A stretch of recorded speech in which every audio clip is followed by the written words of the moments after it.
အားလုံးပဲမင်္ဂလာပါ Windows တွေမှာ screenshot ကိုဘယ်လိုလုပ်ရမလဲဆိုတဲ့ဟာတွေကိုမေးတဲ့လူတွေအတွက်ကျွန်တော်ဒီကနေဗီဒီယိုနဲ့သင်ပေးလိုက်တယ်ပေါ့နော် Okay ပထမဆုံးအနေနဲ့ screenshot လုပ်မယ်ဆိုရင်အကုန်လုံးသိတဲ့အတိုင်းပဲပေါ့နော် Windows ရဲ့ဒီ keyboard မှာပါတဲ့ PRTSC ပေါ့နော်အဲ့ဒါ print screen လို့ခေါ်တယ် Windows နဲ့ print screen ကိုတစ်ခါနှိပ်မယ်ဆိုရင်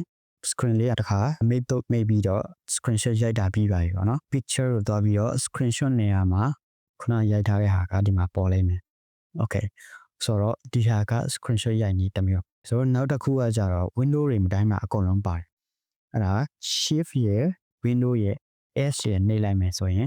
ဒီလိုမျိုးလေးကျလာတယ် Okay ဆိုတော့ဒီဟာကဘာ tools လဲဆိုရင် snipping tool လို့ခေါ်တယ်တကယ်လို့များဒီဟာမရှိဘူးဆိုလဲ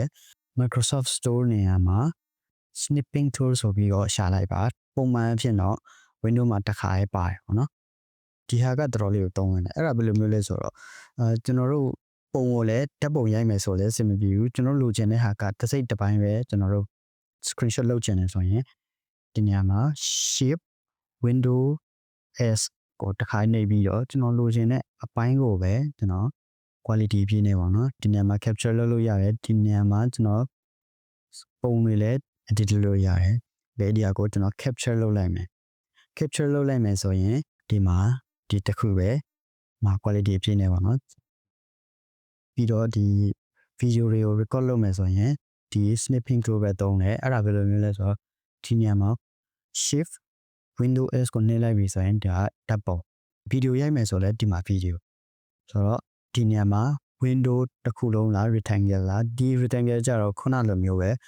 ဒီလိုမျိုးကျွန်တော်တို့ကြိုက်တဲ့နေရာကိုပဲ cut ပြီးတော့လုပ်တာဒီ window ကကြတော့ဘယ်လိုမျိုးလဲဆိုတော့ဒီနေရာမှာဒီပုံကိုနှိပ်မယ်ဆိုရင်ဒီမှာဒီတစ်ခုလုံးကိုသူကပေးတယ် Okay နောက်တစ်ခုကကြတော့ဒီမှာ program တစ်ခုမဟုတ်ရင်ကျွန်တော်တို့ဖွင့်နေတဲ့ window တစ်ခုပေါ့နော်ဒီမှာ window တစ်ခုပဲဒီဟာနှိပ်လိုက်မယ်ဆိုရင်ဒီမှာတစ်ခါရဲသူက ဒီတစ်ခုပဲတော်ပြီးတော့ညှိစရာမလိုပဲတစ်ခါရဲသူက select လုပ်ပေးရပေါ့ပြီးတော့ဒီဘေးနားမှာ audio လေးရှိတယ်ဒီနေရာမှာခုလောလောဆယ်ကျွန်တော်ဒီ mic တစ်ခုတတ်ထားလို့ပေါ့နော်ဒီဟာရွေးတယ်တန်တွေဘာမှမလုပ်ချင်ဘူးဆိုလဲဒီဟာကို mute လုပ်ထားလို့ရတယ်ပြီးတော့ camera ထက်တဲ့တန်တွေကမှsuccess ဖြစ်တယ်ဆိုရင် clean ဆိုတဲ့ဟာမျိုးတွေပေါ့နော်အဲ့လိုဟာတွေဒီမှာ record လုပ်လို့ရတယ် okay ဆိုတော့ကျွန်တော်ဒီတိုင်းကို record နှိပ်လိုက်မယ်ဆိုရင် start record လုပ်လိုက်တယ်ပြီးပြီဆိုဒီဟာနှိပ်လိုက်မယ် video တွေရကြတော့ဒီနေရာမှာ recording နေရာမှာရှိလိမ့်မယ်